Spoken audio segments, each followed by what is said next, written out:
ಎರಡು ಶಾಖೆಗಳಲ್ಲಿ ಪ್ರತಿಭಟನೆ ಮಾಡಿದ್ದಾರೆ ಅಂತ. ಇನ್ನು ಕೆಲವು ಕಡೆ ಇದೆ ಕಾಂಗ್ರೆಸ್, ಹಿಂದೂ ಮಹಾಸಭಾ ಮತ್ತು RSS ಸ್ವಯಂ ಸೇವಕರು 3 ಜನ ಸೇರಿದ್ರು, ಅಲ್ಲಿ ಗಲಾಟೆ ಆಗಿದೆ ಹೇಳುವ ರಿಪೋರ್ಟ್ ಕೂಡ ಒಂದೆರಡು ಶಾಖೆದಿದೆ. ಈಗ ನಾನು ಏನು ಹೇಳಿಕೊಟ್ಟಿರೋದು ಅಂದರೆ, ಇಡೀ ದೇಶ ಸ್ವಾತಂತ್ರ್ಯದ ಹೋರಾಟದ ಕಿಚ್ಚಿನಲ್ಲಿ ಇದ್ದಾಗ ಇವರು RSSನವರು ಏನು ಮಾಡ್ತಾ ಇದ್ರು, ತಮ್ಮ ಪಾಡಿಗೆ ತಾವು ಶಾಖೆಗಳನ್ನು ಮಾಡಿಕೊಂಡು, ತಮ್ಮ ಪಾಡಿಗೆ ತಾವು ಕಬಡ್ಡಿ ಆಡಿಕೊಂಡು, ತಮ್ಮ ಪಾಡಿಗೆ ತಾವು ತಮ್ಮ ಹಿಂದೂ ರಾಷ್ಟ್ರ ನಿರ್ಮಾಣ, ಹಿಂದೂ ಸಂಸ್ಕೃತಿ, ಇದೇ ಟಾಪಿಕ್ ಅನ್ನು ಇಟ್ಟುಕೊಂಡು ಅವರ ಪಾಡಿಗೆ ಅವರಿದ್ರು. ಇಡೀ ದೇಶ ಹೊತ್ತಿ ಉರಿತಾ ಇರುವಾಗ ಈಗ ನಾನು ಕೇಳುವ ಪ್ರಶ್ನೆ ಏನು ಅಂತಂದ್ರೆ, ಈಗ ಪರದೇಶಿಗಳವರು ಯಾರು, ಬ್ರಿಟಿಷರು, ನೀನ್ ಯಾವನಯ್ಯ ಕೇಳಿಗೆ ನಮ್ಮ ಯೂನಿಫಾರ್ಮ್ ಬಗ್ಗೆ ಹೇಳುವಂತ ರಾಷ್ಟ್ರತನ RSS ಇರಲಿಲ್ವಾ? Who are you to say not to wear the uniform, it is my motherland ಹೇಳುವಂತ ಗಡ್ಸ್ ಇವರಿಗೆ ಇರಲಿಲ್ಲ ಅಂತ ಆಯ್ತಲ್ಲ. They absolutely surrendered. ಹೇಳಿಲ್ಲ ಅವರು. ಮಾತ್ರ ಅಲ್ಲ, ಅದು ಪಾಲನೆ ಮಾಡಿಕೊಂಡು ಬಂದದ್ದೇ ರಿಪೋರ್ಟ್ ಸಿಗ್ತದೆ.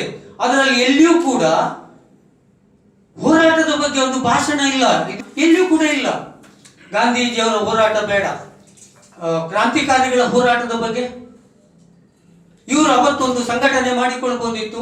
RSS ಬೇಕಿದ್ರೆ ಓಕೆ ಫೈನ್, ಸೈಲೆಂಟ್ ಆಗಿ ಇಟ್ಟುಕೊಂಡು ನಮ್ಮ ಸಂಘಟನೆ ಉಳಿಲಿ ಅಂತ ಗುಟ್ಟಿನಲ್ಲಿ ಮಾಡಿಕೊಂಡು they could have make a separate organisation and fought against the British.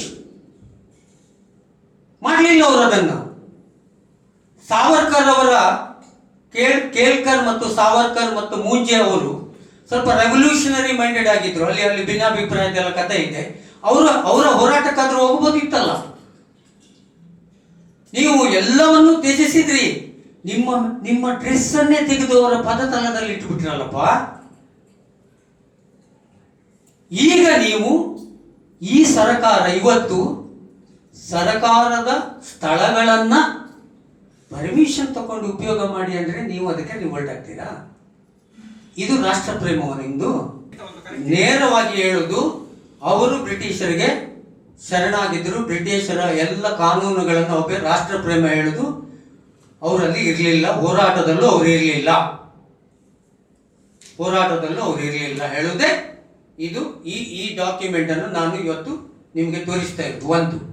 ಎರಡನೆಯದು, ಅವತ್ತು ಕಾನೂನು ಪಾಲನೆ ಮಾಡಿದವರಿಗೆ ಇವತ್ತು ಯಾಕೆ ಕಾನೂನು ಪಾಲನೆ ಮಾಡ್ಲಿಕ್ಕೆ ಆಗ್ತಾ ಇಲ್ಲ ಹೇಳುದು ಎರಡನೆಯ ಪ್ರಶ್ನೆ. ಮೂರನೆಯದು, ಈ ಗುರುದಕ್ಷಿಣೆ ವಿಷಯ. ಅವತ್ತಿನಿಂದ ಅಲ್ಲಿ ಗುರುದಕ್ಷಿಣೆ ಕಲೆಕ್ಟ್ ಮಾಡಿದ್ದುಂಟು, ಅಲ್ಲಿ ಅದು ಉಂಟು ಅವತ್ತಿನಿಂದ. ನಮಗೆ ಲೆಕ್ಕ ಕೊಡಿ ಅಂತ ನಾವು ಕೇಳುವುದಲ್ಲ. It attracts the income tax. ಇದು ಏನು, ಇನ್ಕಮ್ ಟ್ಯಾಕ್ಸ್ ಆಕ್ಟ್ ಸೆಕ್ಷನ್ 54. ಯಾರಿಗೆ ಒಬ್ಬನಿಗೆ 50,000 ಮೇಲೆ ಗಿಫ್ಟ್ ಬಂದ್ರೆ ಡಿಕ್ಲೇರ್ ಮಾಡಬೇಕು. ಅದು ಪಾದ್ರಿ ಇರ್ಬೋದು, ಮುಲ್ಲಾ ಇರ್ಬೋದು, ಭಟ್ರು ಇರ್ಬೋದು. ಅವರಿಗೆ ದಕ್ಷಿಣ ಹೇಳಿ ಬಂದ್ರೆ 2 ಲಕ್ಷ ರೂಪಾಯಿ 10 ಲಕ್ಷ ರೂಪಾಯಿ ಬಂದ್ರೆ ಅದನ್ನು ಡಿಕ್ಲೇರ್ ಮಾಡಬೇಕು. ಎಲ್ಲ ಕಾನೂನು ಚೌಕಟ್ಟುಗಳನ್ನು ನೀವು ಒಪ್ಪುವುದಿಲ್ಲ ಅಂತ ಹೇಳ್ತಾ ಇದ್ದೀರಿ ಅಂತ. ಈಗ ನಿಮ್ಮದು ಸುಮಾರು 70 ಸಂಘಟನೆಗಳು ವಿದೇಶದಲ್ಲಿ ಉಂಟು. ಹಿಂದೂ ಸ್ವಯಂ ಸೇವಕಗಳು ಉಂಟು ಸಂಘ, ಹಿಂದೂ ಸ್ವಯಂ ಸೇವಕ ಸಂಘ. ಅಲ್ಲಿ ನೀವು ರಿಜಿಸ್ಟರ್ ಮಾಡಿಕೊಳ್ತೀರಿ, ಅಲ್ಲಿ ಕಾನೂನನ್ನು ಪಾಲನೆ ಮಾಡ್ತೀರಿ, ಇಲ್ಲಿ ಜಗಳ ಮಾಡ್ತೀರಿ ಮತ್ತು ಹೇಳ್ತೀರಿ ಕಾಂಗ್ರೆಸ್ಗೆ ನೀವು ದೇಶ ಪ್ರೇಮದ ಪಾಠ ಮಾಡ್ತೀರಿ. ಅನ್ಯರನ್ನ, ಬೇರೆಯವರಿಗೆ ದೇಶ ಪ್ರೇಮ ಇಲ್ಲ ಅಂತ ಪದೇ RSSನವರು ಮಾತಾಡಿದ್ದೀರಿ. RSSನವರು ನೀವು ಪದೇ ಮಾತಾಡಿದ ನಿಮ್ಮ ಕಥೆ ಏನು ಅಂತ. ನೀವು RSSಗೆ ಬೈಬೇಡಿ. RSS ಹಿಂದೂಗಳಿಗೆ ಬೇಜಾರಾಗ್ತದೆ. ಇದು ಒಂದು ವಿಚಿತ್ರವಾದಂತ ಟ್ರೆಂಡ್ ಕ್ರಿಯೇಟ್ ಮಾಡಿಬಿಟ್ಟಿದ್ರು. ನೆರೇಷನ್ ಅನ್ನೇ ಪಬ್ಲಿಕ್ RSSನವರೇ ಕ್ರಿಯೇಟ್ ಮಾಡಿದ್ದಾರೆ. ಹಿಂದೂಗಳಿಗೆ ಬೈದ್ರು ಅಂತ, RSSಗೆ ಬೈದ ಕೂಡಲೇ ಹಿಂದೂ ಸಮಾಜಕ್ಕೆ ಬೈದ್ರು ಅಂತ. ಇದನ್ನ ಬ್ರೇಕ್ ಮಾಡಲಿಕ್ಕೆ ಈಗ ಸ್ಟಾರ್ಟ್ ಆಗಿದೆ.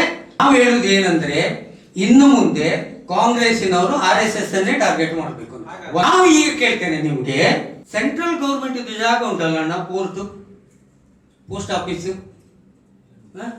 ಏರ್ಪೋರ್ಟು, ರೈಲ್ವೆ ನಿಲ್ದಾಣ, BJPಯವರು RSSನವರು ಸೆಂಟ್ರಲ್ ಗೌರ್ಮೆಂಟ್ ಅವರದ್ದು ಅಲ್ಲಿ ಶಾಖೆ ಮಾಡಲಿಕ್ಕೆ ಬಿಡ್ತಾರೆ ಹೇಳುವ ಪ್ರಶ್ನೆಯನ್ನು ನಿಮ್ಮ ಮೂಲಕ ಕೇಳಲಿಕ್ಕೆ ಇಷ್ಟಪಡ್ತೇನೆ. ಪ್ರೋಗ್ರಾಮ್ಗಳಿಗೆ ಯಾರು ಎಲ್ಲೂ ಹೇಳಿಲ್ಲ, ನಾವು ವೆರಿ ಕ್ಲಿಯರ್ ಪರ್ಮಿಷನ್ ತಕೊಂಡು ಮಾಡಬೇಕು ಮತ್ತು RSSನ ಒಂದು ರಿಜಿಸ್ಟ್ರೇಷನ್ ವಿಷಯ ಒಂದು ಮತ್ತು ಲೆಕ್ಕ ಕೊಡಬೇಕು. ಲೆಕ್ಕ ನಮಗೆ ಅಲ್ಲ, ಮತ್ತೆ ಮತ್ತೆ ಹೇಳುದು.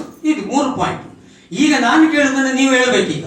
ಸೆಂಟ್ರಲ್ ಗೌರ್ಮೆಂಟಿನ ಎಲ್ಲ ಲ್ಯಾಂಡ್ಗಳಲ್ಲಿ, ರಾಷ್ಟ್ರೀಯ ಹೆದ್ದಾರಿಗಳಲ್ಲಿ ನಾಳೆ ಒಂದೊಂದು ಸಂಘಟನೆಯು ಬೀದಿಗೆ ಇಳಿತದೆ ಪರ್ಮಿಷನ್ ಇಲ್ಲದೆ ಅಂದರೆ ನೀವು ಒಪ್ಪುತ್ತೀರಾ? ಈ ದೇಶದ ನಾಗರಿಕರು ಒಪ್ಪುತ್ತೀರಾ? ಇದು ನನ್ನ ಪ್ರಶ್ನೆ ನಾಗರಿಕರಿಗೆ.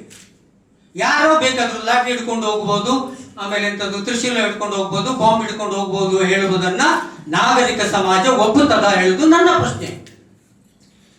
ನೀವು ಕಾರ್ಯಕ್ರಮವನ್ನು ಮಾಡಲಿಕ್ಕೆ ಒಂದು ನಾವು ಸಿವಿಲೈಸ್ಡ್ ಸೊಸೈಟಿ ಅಂತೇಳಿ ಒಂದು ಫ್ರೇಮ್ ಮಾಡಿಕೊಂಡಿದ್ದೇವೆ.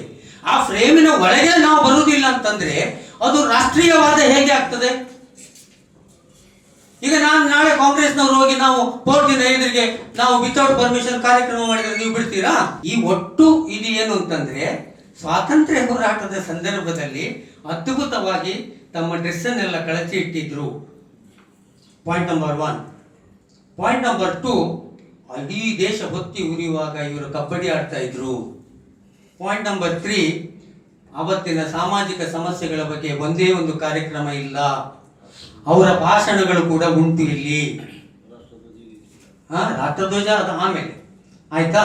ಹಾಗಾಗಿ ಇದನ್ನು ನಾನು ಹೇಳಲಿಕ್ಕೆ ಹೊರಟದ್ದು. ಈಗ ನೀವು ಇನ್ನು ಮುಂದೆ ಬೇರೆಯವರಿಗೆ ಬೆರಳು ತೋರಿಸ್ತಿರಲ್ಲ, ನಿಮ್ಮಲ್ಲಿ ರಾಷ್ಟ್ರ ಪ್ರೇಮ ಇಲ್ಲ, ಕಾಂಗ್ರೆಸ್ ರಾಷ್ಟ್ರ ಪ್ರೇಮ ಇಲ್ಲ, ಇದನ್ನ ದಯವಿಟ್ಟು ಮಾತಾಡುವುದನ್ನು ನಿಲ್ಲಿಸಿ. ಮತ್ತೆ ಗುರುದಕ್ಷಿಣೆ ರಿಜಿಸ್ಟ್ರೇಷನ್ ಇದು ಹಾಗೆ ನಾವು ಕೇಳಿದ್ದೇವೆ, ರಿಜಿಸ್ಟ್ರೇಷನ್ ಮಾಡಿ ಅಂತ. ಎಂತ ಉಂಟು ಸಮಸ್ಯೆ ಉಂಟು. ಒಂದು ಸಣ್ಣದು ಏನಂದ್ರೆ ಅದು ರಾಷ್ಟ್ರೀಯ ಸ್ವಯಂ ಸೇವಕ ಸಂಘ ಅಂತ ಹೇಳಿ ಒಬ್ಬ 25 ವರ್ಷ RSS ಅಲ್ಲಿ ಇದ್ದವ ರಿಜಿಸ್ಟರ್ ಮಾಡಿಬಿಟ್ಟಿದ್ದಾನೆ. ಹಾಗಾಗಿ ಈಗ ಅವರಿಗೆ ಅದು ಸಮಸ್ಯೆ ಉಂಟು, ಏನು ಆ ಹೆಸರನ್ನು ಉಪಯೋಗಿಸಿಕೊಳ್ಳಿಕ್ಕೆ.